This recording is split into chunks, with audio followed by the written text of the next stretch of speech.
আজকে পৌষ সংক্রান্তির দিনে বাড়ির থেকে এত দূরে বসে এটা যে পাবো হাতে আশাই করা যায় না।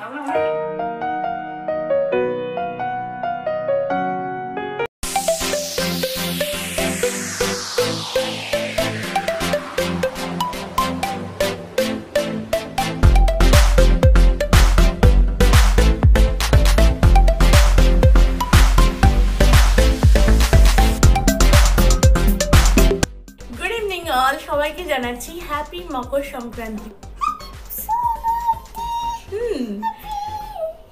তো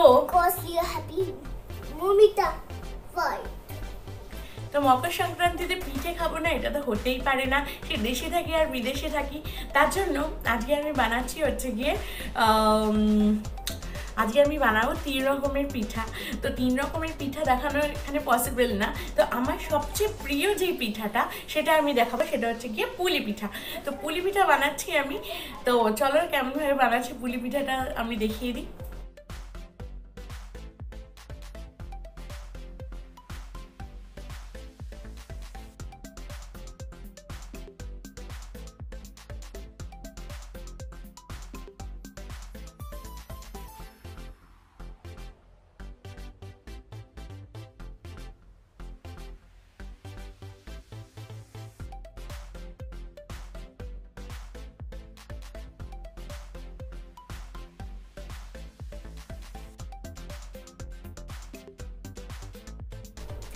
তো রেডি হয়ে গেল আমাদের নারকলের পুর। এবারে নারকলের পুরটা যেহেতু আমি দুধ আর গুড়ের সম্মিলনে করেছি, তার জন্য এটা খুব সুন্দর একটা টেস্ট এসছে। আর আমি এর মধ্যে দুধ মিশিয়েছি, কারণ হচ্ছে গিয়ে এখানে যেহেতু গুঁড়ো নারকল পাওয়া যায়, তার জন্য গুঁড়ো নারকলটা মানে গুড়ের সাথে অতখানি হতে চায় না। যতক্ষণ না এর মধ্যে দুধ মেশাবে ততক্ষণ পর্যন্ত এর টেস্টটা ঠিকঠাক মতো করে আসে না, তার জন্য আমি এর মধ্যে মিশিয়েছি দুধ। এবারে আমি দুধটাকে জাল দিয়ে দুধটাকে ক্ষীরের মতো করে ফেলি।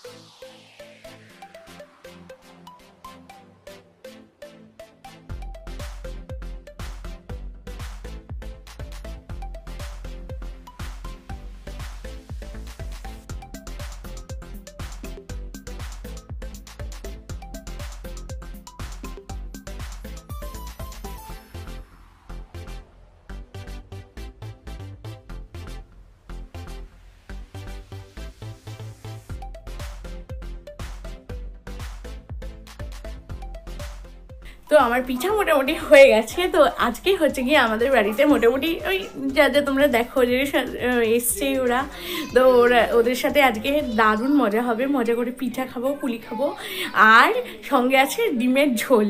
অসাধারণ সুন্দর একটা ঝাল ঝাল ডিমের ঝোল করছি, আর মিষ্টি মিষ্টি পুলি পিঠার সাথে আমরা খাবো হচ্ছে গিয়ে, আর এনজয় করবো খুব।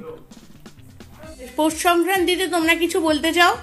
পৌষ সংক্রান্তিতে আমরা সংক্রান্তি উপভোগ করার জন্য এসেছি।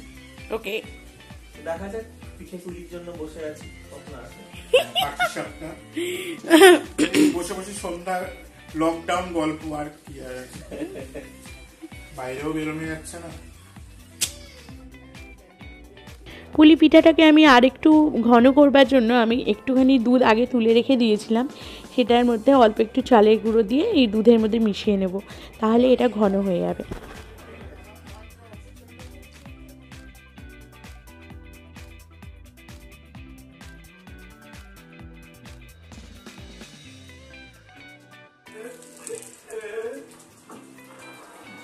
আমাদের ছেলেদেরকে গরম গরম পিঠা দিচ্ছি, আর ওরা গরম গরম পিঠা কি শেষ করে। গরম তো, গুপি গাইন বাঘা বাইন, সাথে গুপি গাইন আর বাঘা বাইন। আজকে পৌষ সংক্রান্তির দিনে বাড়ির থেকে এত দূরে বসে এটা যে পাবো হাতে আশাই করা যায় না। ধন্যবাদ মৌমিতা, খুব সুন্দর হয়েছে। Thank you. অসাধারণ পাটিসাপটা আজকে আমরা উপহারে পেলাম।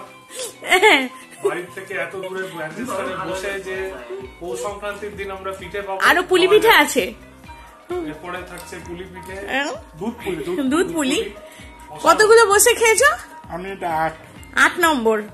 আর তুমি? আমার এটা 7 নম্বর। 7 নম্বর। আর তুমি দুটো একটু স্লো যাচ্ছি 3 নম্বর। 3 নম্বরে, মাত্র 3 নম্বর। ধরে নেবো। আরে দাঁড় কোথায় ধরবে, তো নেই তো। Good morning all. তো আজকে হচ্ছে গিয়ে পয়লা মাঘ। তো কালকে দেখলি যে কিরকম ভাবে আমরা জাস্ট আনন্দ করেছি, মানে পেট ভর্তি করে পিঠা খেয়েছি। আর ডিমের ঝোলটা যা হয়েছিল, উফ, মানে ওরকম মিষ্টি মিষ্টি পিঠা খাওয়ার পর ওরকম ঝাল ঝাল, মানে পেট মানে ঢাক হয়ে গেছিলো, মানে এরকম খেয়েছিলাম আমরা। তো কালকে আর পুলি পিঠা খাওয়ার মতো আমাদের পেটে এক ফোঁটাও জায়গা ছিল না। আর দেখবে পুলি পিঠাটা গরম গরম খেতে আমি জানি না কার কার ভালো লাগে, কিন্তু আমাদের একদমই ভালো লাগে না। আমারও ভালো লাগে না, আমার হাজব্যান্ডেরও ভালো লাগে না। তো আমরা তো কালকে পুলি পিঠা খাইনি। আজকে পুলি পিঠাটা কি অসম্ভব সুন্দর দেখতে লাগছে।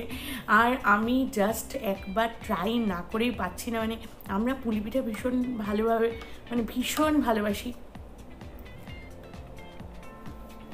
দারুণ হয়ে লাগছে খেতে। হ্যাঁ, পুলি পিঠা অল্প একটু কিন্তু শক্ত হয়েই যায়। গরম গরম যারা সার্ভ করে দেখায়,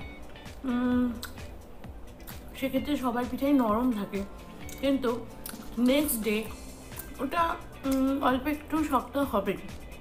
তো আমার পিঠাও অল্প একটু শক্ত হয়েছে, প্রত্যেক বছর যেরকম হয়। অসম্ভব সুন্দর খেতে লাগছে আর দারুণ হয়েছে।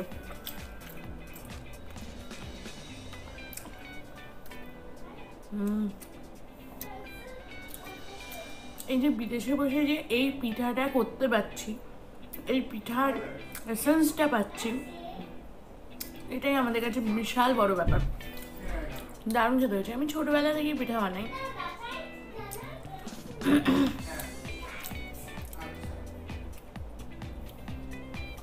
দারুণ।